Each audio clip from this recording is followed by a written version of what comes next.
as partes de uma camiseta, de uma camisa, uma blusa. Ela tem a gola, que a gente fala neckline ou só neck, que é a palavra também para pescoço, né? Tem a alça, às vezes tem alça, né? Strap. Às vezes quando ela para aqui e não tem alça, pode falar que é strapless. Strapless, less é sem, né? Sem a alça, strapless. Assim como seamless é sem costura, seamless. E topless é sem a parte de cima do biquíni, né? O less é o menos, é o que não tem, né? A manga de camisa é sleeve, sleeve. Se for curta, short sleeve. Se for longa, long sleeve. Lembrando que manga também é uma palavra polissêmica em português. A gente pode pensar na manga fruta, e a manga fruta tem nada a ver com sleeve. A manga fruta é mango.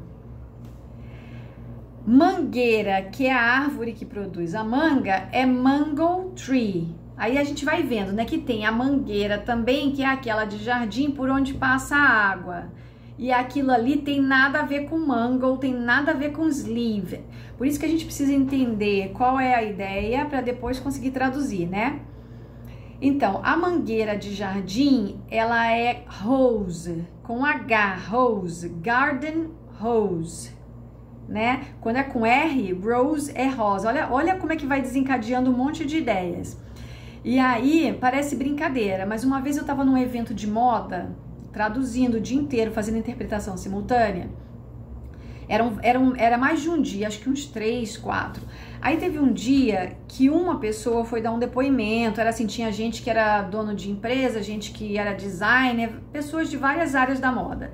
O cara foi dar um depoimento falando que alguém teve uma ideia maravilhosa na empresa onde ele trabalhava, que produzia sapatos, que tinha tido a ideia de colocar cortiça no solado do sapato para o solado ficar mais leve. Cortiça é cork, né? Aí eu fiquei com aquilo na cabeça, traduzi lá direitinho e tal.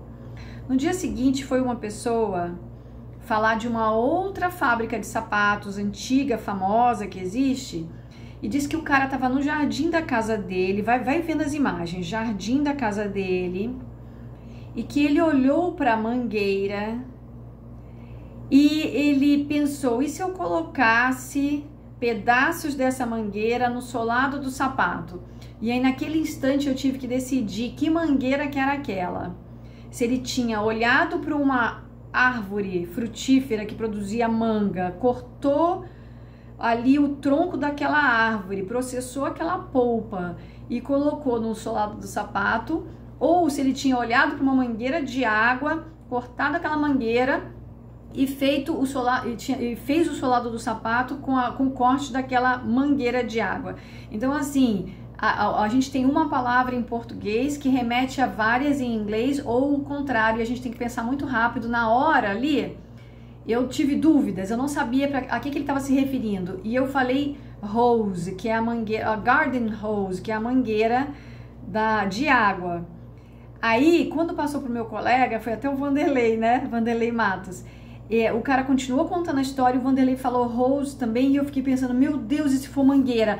Aí eu fiquei com aquela cara assim, né? Gente, o que a gente faz? Aí comecei a pesquisar a história da empresa para ver se eu encontrava a tal da mangueira, e era uma mangueira de água no final. Então era hose, mas eu tava prestes a corrigir para mango tree, porque eu não tinha certeza qual mangueira que era.